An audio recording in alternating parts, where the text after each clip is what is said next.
After Garrison Brown died on Sister Wives, fans wondered which of Kody Brown's 18 kids still talked to Robyn Brown. Sister Wives has shown how complicated Kody's big family is and how Robyn doesn't get along with the rest of the family. Robyn is Kody's fourth wife and the only one still married to him. People think she's his favorite, and this got worse when his other marriages ended. As Kody got closer to Robyn, many of his kids seemed to pull away, which made things tense and broke up the family. Kody has 18 kids from being married to Mary, Janelle, Christine, and Robyn. His grown-up kids include Logan, Madison, Hunter, Garrison, Gabriel, McKelty, Pedden, Espin, and others who have said they don't get along with him and Robyn. Robyn brought 3 kids from her first marriage, Dayton, Aurora, and Brina. Kody adopted them later,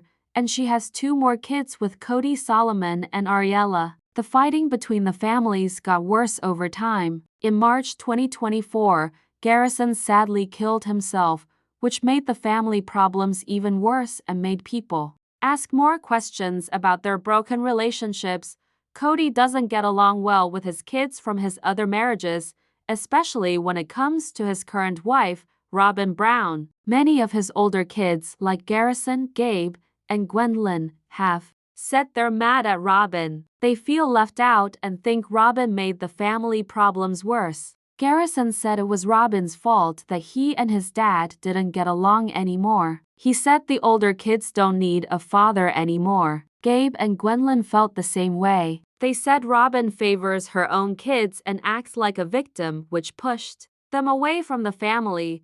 But Robyn says she feels hurt and thinks Kody's older kids are being mean to her for no reason. Even though she tries to have a good relationship with them, she thinks some of them will always think she's the bad guy. This ongoing fight shows how hard it is when families mix together. Playing favorites, not trusting each other, and holding grudges keep making problems between Robyn and Kody's older kids. This makes it impossible for the family to get along.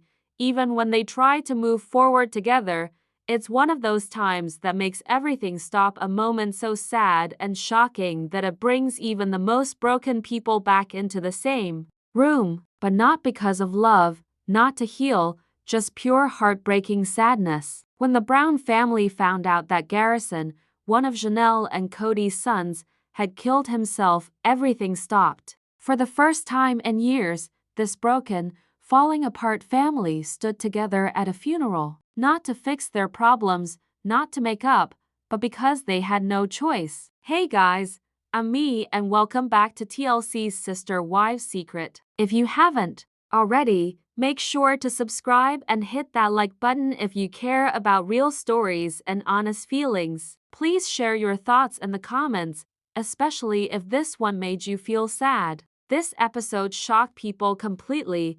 Now, we're not here to make things sound better than they are, because what happened in the Sister Wives episode wasn't some nice story where the family comes together. It was messy, it was emotional, and it was brutally honest. Garrison's death wasn't just a tragedy, it was like a magnifying glass on all the deep cracks that have been growing in this family for years. We're talking about being emotionally distant, playing favorites, fake grief, and how some hurts just never get the chance to heal. What we saw wasn't just a family mourning a son and brother, it was a family haunted by regret, haunted by years of problems, being apart, and silence. While some family members tried to show up with real sadness, others were accused of turning that pain into a photo opportunity.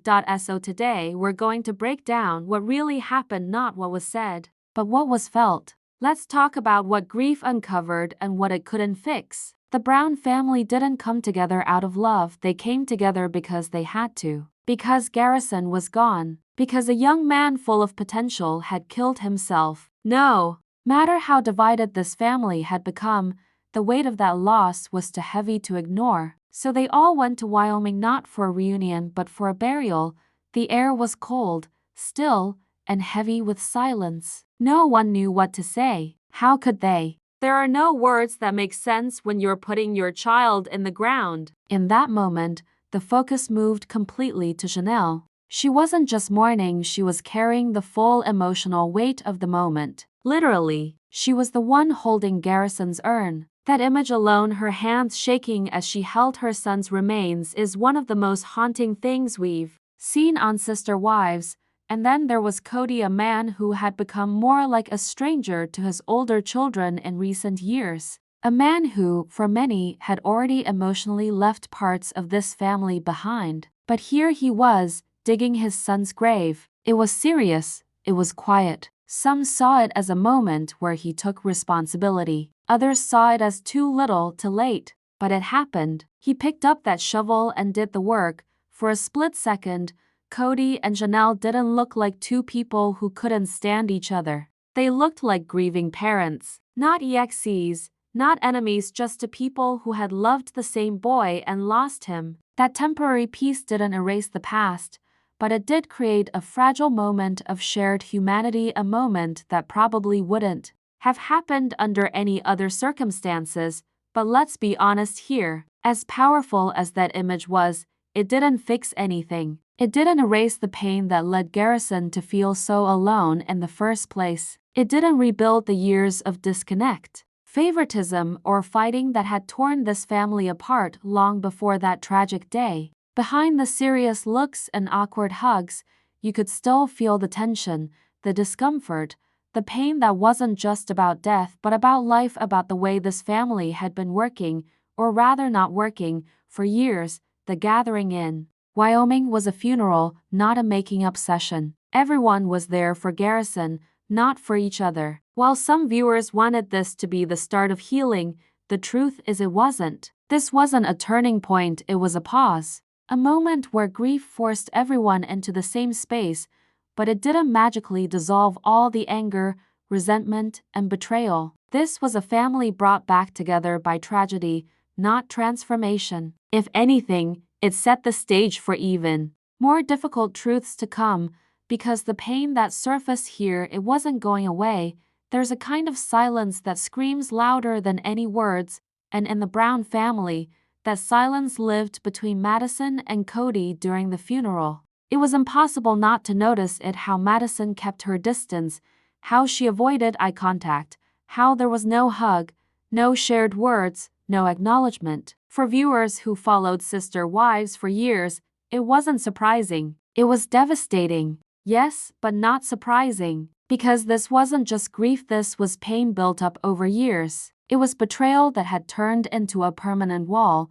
Madison, Janelle's daughter, has made it clear in subtle but undeniable ways Cody and Robyn are not welcome in her life, and definitely not in her children's lives. It's not bitterness, it's protecting herself. Because she watched the man who was supposed to be her father consistently show up for one household while ignoring the rest. When the cameras weren't rolling, when there were no confession chairs or dramatic music, Cody wasn't reaching out. He wasn't calling. He wasn't showing up. Janelle herself admitted it. She said Cody hadn't even tried to connect with the kids, even as the family was drowning in grief after Garrison's death. There wasn't outreach. There wasn't a steady hand, just absence. And yet, in front of the cameras, Cody's confessions painted a different picture, a father who wished he'd done more, who said, "We thought there'd be more time." But the past doesn't lie, and neither do Madison's actions. Her choice to keep her children away from him was loud and clear. "If you couldn't be there for me, you don't get access to them." What made this even harder for viewers to watch was the clear pattern of favoritism that's run through the series for over a decade. Cody's shift toward Robyn and the intense loyalty he's shown to her children hasn't just strained his marriages, it's fractured his relationships with his older kids, especially those from Janelle and Christine. Garrison, Gabe, Maddie, they all saw it, they lived it, and now that wound has left scars that no funeral can erase. There's a heartbreaking irony in how some of the kids, especially the siblings, tried to show up for each other at the funeral. We saw them share quiet moments, hugs, even soft smiles. There was a kind of tentative healing between them, a recognition that despite the chaos the adults had created, they still had each other. But those same moments made the distance between the parents feel even colder. The children were trying, but the adults were still wrapped in their own bitterness, their own pride, their own unresolved drama. Madison's refusal to let Cody back into her life was a bold, honest stand against the idea that family means automatic access, especially when you've chosen favorites for so long. So while the Browns stood together in Wyoming, the emotional walls between them were impossible to miss. And Madison wasn't the one who built them, she just stopped pretending they weren't there, while Janelle was quietly shouldering the unbearable weight of losing her son.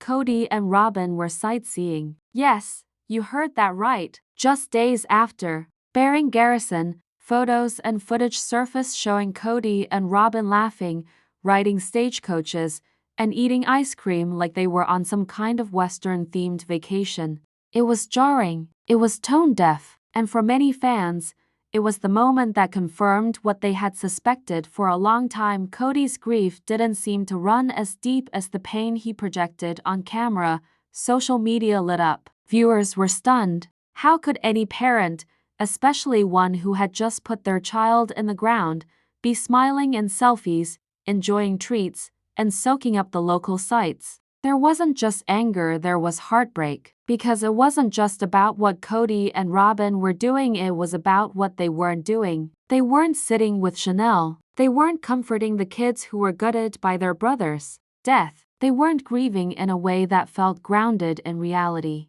Instead, it came off as shallow, staged, and performative, like Cody was more concerned about appearing like a grieving father than being one. Look, no one's saying there's only one way to grieve. People process trauma differently. But when the cameras cut to Janelle, her eyes hollow, her voice trembling, her body physically breaking under the strain, you couldn't deny the contrast. Her grief was quiet, relentless, and completely raw. You could feel the depth of her pain in every breath she took. Meanwhile, Cody and Robyn were giving vacation with a side of mourning. It was such a disturbing contrast, it didn't even feel real. The internet started calling it crocodile tears, that kind of crying that's all for show with no real emotion behind it. And honestly, that's exactly how it looked. Robyn in particular came under fire because while she wasn't Garrison's biological mother, she was part of the family, or at least she used to be. But rather than stepping up with empathy and unity, she seemed to disappear emotionally. When she did appear, it felt stiff, disconnected, almost as if the weight of the moment just didn't reach her. For fans who have followed this family for years, it was confirmation that the emotional bonds between Cody and some of his children were more broken than anyone realized. This wasn't just about a photo op gone wrong, this was about a man who had been accused for years of playing favorites now showing up for one part of the family while the rest were left to grieve alone. There was no mistaking it. The ice cream, the photos, the casual sightseeing, it all told a story of emotional detachment, of missed chances, of a father who may have loved his son but never quite showed up for him in the ways that mattered. In a moment when unity was needed most, Cody's actions spoke louder than any eulogy ever could. In the aftermath of Garrison's death, Cody started speaking out. He shared reflections and confession interviews, trying to explain the distance between himself and his son. He talked about regret, about not answering Garrison's messages, about thinking there would always be more time. On the surface, these words might sound heartfelt, but to many viewers, they felt hollow, almost like an attempt to clean up a reputation rather than truly confront the pain. Cody said, "We thought there would be time, but who is we?" Because it wasn't Janelle who was ignoring messages or letting silence stretch between a father and son. It was Cody. Even in his expressions of remorse, he never really owned that. Instead of facing the hard truth that his actions and repeated emotional absences helped create the fracture, he tried to spread the weight of guilt to dilute it. In doing that, the apology felt slippery. In those moments, it didn't feel like grief, it felt like narrative control. Fans who've been watching Sister Wives for years could spot it immediately. Cody wasn't telling the story of a father broken by loss, he was telling the version that made him look like a victim of circumstance, Like this just tragically happened rather than being the direct result of years of neglect, favoritism, and failed relationships with his older kids. We watched as he painted himself into the story, placing his sorrow front and center, but without the accountability that makes real healing possible. In one moment, he's crying over Garrison, in the next, he's talking about how none of this is what he expected parenthood to be. While that might be true, it also sounds like he's trying to excuse years of emotional absenteeism. Honestly, it's not. The first time Cody's used confession interviews to try and reset how the public sees him. When Christine left, it was the same thing. When Mary finally walked away again, he controlled the framing. But this time, it's not about a breakup, it's about the death of a child. Viewers just weren't willing to let him rewrite this part of the story because Garrison was reaching out. He did send messages. He did want connection. When those pleas went unanswered, the pain grew in silence.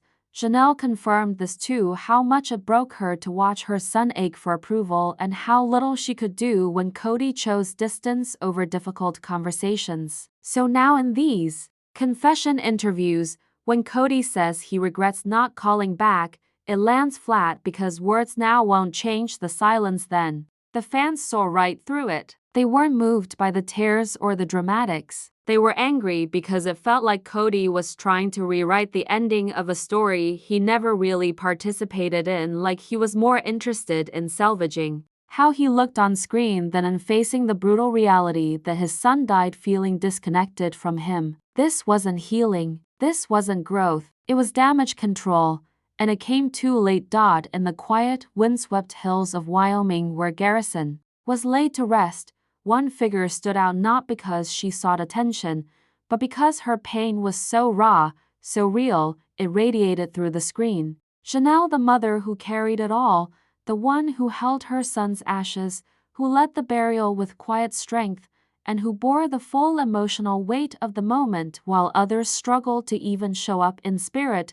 Janelle wasn't there to perform. She wasn't interested in optics or sympathy. She was simply a grieving mother, shattered yet composed. Viewers watched her hold that urn with a steady grip, not because she was strong in the way people often mean it, but because she had to be. Because no one else could carry it for her. When it came time to bury Garrison, she made the kind of decision that speaks volumes without needing words. She let Cody dig the grave. It wasn't forgiveness. It wasn't reconciliation. It was decency, a quiet act of grace, allowing Cody to be part of his son's final moment on this earth. Not because he earned it, but because Janelle understood the gravity of the moment. She didn't deny him that chance, even if he had denied Garrison so many others. Yet it was Madison, Garrison's sister, who gave voice to the truth many were thinking but too polite to say out loud. She didn't mince words. She made it clear that letting someone back into your life, especially after repeated wounds, isn't as simple as showing up once the damage is done. Madison represented the kids who watched favoritism tear their family apart, who grew up watching their father prioritize one wife and her children over the rest, who learned early that love in their home came with conditions. When Madison refused to let Cody Ray enter her world without real change, it wasn't cruelty, it was self-protection. It was boundary setting from someone who had seen too much and stayed quiet for too long. Fans resonated with that because they saw in her the reflection of so many children raised in homes where emotional needs were ignored and scars went unseen. As the burial drew to a close, the family gathered around the grave. There were no speeches, no grand declarations, just silence, the sound of shovels, and the weight of everything left unsaid. That scene, so still, so heartbreaking, marked the emotional climax of the entire season. It was the only time they all stood together in one place, but even then you could feel the distance between them. Fans flooded online spaces with messages of support for Janelle, for Madison, for the siblings who showed up not for show but for love. The response was overwhelming. People recognized what had just happened, how grief, for a brief and painful moment, had forced unity in a family that had been shattered for years. But even in that togetherness, It was clear the damage ran deeper than anyone could fix in a single funeral. The fractures weren't new, they were old, lived in, and some, like the silence between Cody and his older kids, might never fully heal. This wasn't closure, it was acknowledgement that sometimes love isn't enough to fix what's been broken. Even in loss, some people still choose to protect their peace instead of reopening wounds. Garrison's death brought them together, yes, but only for a moment, because even in their shared grief, the Browns weren't gathered by love, they were gathered by loss. When the dirt finally settled over Garrison's grave, so did the reality that for this family, some things may stay buried forever.